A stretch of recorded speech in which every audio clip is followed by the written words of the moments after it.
là et là. Attends, qui chantait ça déjà? C'était Engelbert Humperdinck? Non, c'était... Là, c'est Tom Jones. Ah, ça va, Ah, Tom Jones. bravo.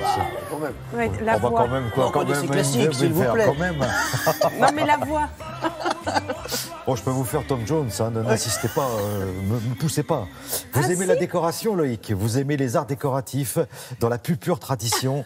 Eh bien, Sylvie va vous raconter et va vous faire voyager. Elle va nous raconter l'aventure de ce qu'on appelle les marchands merciers. Eh bien, qu'est-ce que les marchands Ah ouais. merciers? D'abord, quel serait le point commun entre Louis XV, Madame de Pompadour, la comtesse du Berry et Marie-Antoinette?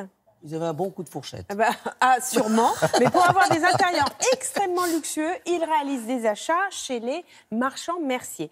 Alors, les marchands merciers, d'abord, ils sont exposés, enfin, tout ce qu'ils ont récolté, parce que c'est 18e siècle. Hein. Voilà, là, on part au 18e siècle.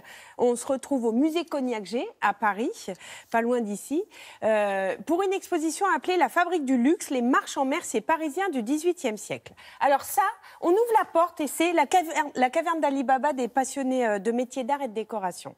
Les marchands merciers, si on résume, eh bien, ce sont les décorateurs d'aujourd'hui ou les ensembliers d'aujourd'hui. C'est-à-dire qu'à la fois, ils étaient négociants, importateurs, collecteurs, designers, décorateurs. Le marchand... à chaque fois, je dis marchand. Non, c'est tôt, c'est pas ça. marchand. Non, même Même le même soir. le soir, je dis marchand. Le marchand mercier, il occupe un rôle majeur dans l'essor de l'industrie du luxe à cette époque. C'est vraiment quelqu'un d'atypique parce qu'en fait, il entretient des liens entre la haute aristocratie et puis les artisans d'art, les artistes dans les ateliers. C'est lui qui déniche les belles pièces et c'est lui qui, après, meuble les intérieurs de ces riches. Regardez.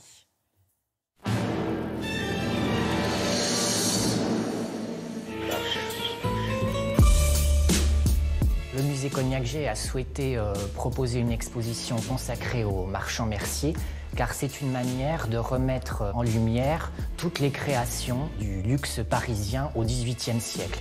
Il faut savoir que la mode venait de Paris et ce sont les merciers qui contribuaient au rayonnement de la capitale à travers toute l'Europe. De nombreux clients européens venaient faire leur shopping et ils dépensaient des sommes colossales pour avoir une commode ou un ensemble inédit qui était réalisé par l'artisanat parisien. Cette corporation était régie par des règles très précises et suivant la définition de Diderot, ils étaient marchands de tout, faiseurs de rien. Ainsi, les merciers s'adressaient aux meilleurs artisans de la capitale pour créer des bougeoirs, des candélabres, des meubles en laque, des écritoires. Ils mettent en relation les artistes les plus doués. On pense bien sûr au bronzier Pierre Gouttière, par exemple, mais également à la manufacture royale de Vincennes puis Sèvres. Et les merciers vont commander spécialement dans cette manufacture des formes extraordinaires, des pièces uniques, des fleurs de Vincennes qui vont être montées sur des bougeoirs, des plaques faites spécialement pour garnir la devanture de meubles, de petites consoles, de commodes, avec les matériaux les plus extraordinaires qu'ils pouvaient trouver à Paris, mais également importés d'Orient. Je pense en particulier au lac d'Extrême-Orient, au papier peint, et puis à toutes les collections de céramique orientale. Par certains aspects, les merciers parisiens sont de grands designers.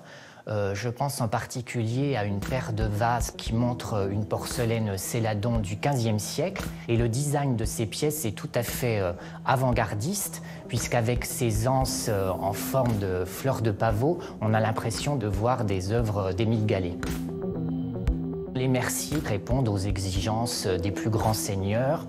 On compte parmi leur clientèle la famille royale, le roi bien sûr, Madame de Pompadour, Marie-Antoinette à la fin du siècle.